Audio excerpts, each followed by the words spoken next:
BCB থেকে 2 কোটি টাকার একটা ফান্ড এসেছে।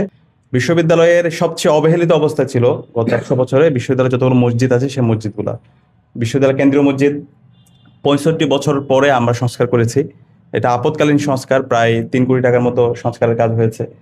এরপরে আমাদের আজকে যে শারীরিক শিক্ষা কেন্দ্রের মসজিদটা আছে সেটা প্রতিষ্ঠার পরে আর কোনো সংস্কার হয়নি। এখানে খেলোয়াড়রা আসে, কিন্তু নামাজ পড়তে আসার মতো সেই পরিবেশ এখানে ছিল না। বর্ষাকালে এখানে মাঠের মধ্যে পানি উঠে যায়, মসজিদের মধ্যে পানি উঠে যেত, খুবই স্যাঁতসেঁতে অবস্থায় ছিল। তো আমরা ধন্যবাদ জানাচ্ছি আমান গ্রুপকে, এই মসজিদের সামগ্রিকভাবে উন্নয়নের জন্য তারা স্পন্সর করেছে, এবং একই সাথে আমাদের যে মেয়েদের জন্য জিমনেশিয়াম সেটাও স্পন্সর করেছে আমান গ্রুপ। আমরা ডাকসুর পক্ষ থেকে এবং ঢাকা বিশ্ববিদ্যালয়ের শিক্ষার্থীদের পক্ষ থেকে তাদেরকে আন্তরিকভাবে ধন্যবাদ জানাচ্ছি। এবং আপনারা ইতিমধ্যে জানেন এই শারীরিক শিক্ষা কেন্দ্রের আধুনিকায়ন করার জন্য বিসিবি থেকে 2 কোটি টাকার একটা ফান্ড এসেছে। একই সাথে এই মসজিদ সংস্কার এবং মেয়েদের জন্য জিমনেশিয়ামের জন্য প্রায় 60 লাখ টাকার মতো আমরা প্রজেক্ট নিয়ে এসেছি। তো সব মিলিয়ে 2,60,00,000 টাকার কাজ এটা হচ্ছে, এবং এই কাজ শেষ হলে পুরো শারীরিক শিক্ষা কেন্দ্রের আমূল পরিবর্তন হবে। এখানকার নিরাপত্তা নিশ্চিত করা, পাশাপাশি মাঠের সংস্কার করা, খেলোয়াড়দের জন্য নতুন ইনস্ট্রুমেন্ট নিয়ে আসা, মেয়েদের জিমনেশিয়াম এবং একই সাথে ছেলেদের জিমনেশিয়াম সেটাকে আধুনিকায়ন করার জন্য আমরা কাজ করব।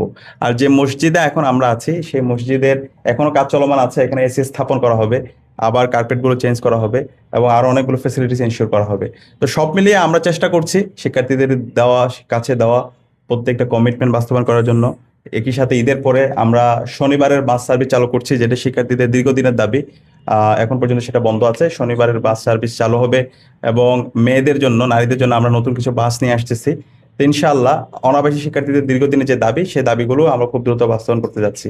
তো আমরা ইনশাআল্লাহ আমাদের এই ক্যাম্পাসটাকে এমন একটা স্টেজে নিয়ে যাব যেন আর কখনো ক্যাম্পাসের শিক্ষার্থীরা তাদের বিভিন্ন ধরনের যে সংকটগুলো বিগত সময়ে তৈরি করা হয়েছিল কৃত্রিমভাবে, সেই সংকটগুলো যেন তাদের ফেস করতে না হয়। চমৎকার একটা সুন্দর একটা ক্যাম্পাস তারা পাবে, একটা নিরাপদ ক্যাম্পাস পাবে ইনশাআল্লাহ। এবং ভবিষ্যতে যারা আসবে তারা আরো ভালো ক্যাম্পাস ভবিষ্যতে যারা আসবে তাদের জন্য রেখে যাবে ইনশাআল্লাহ।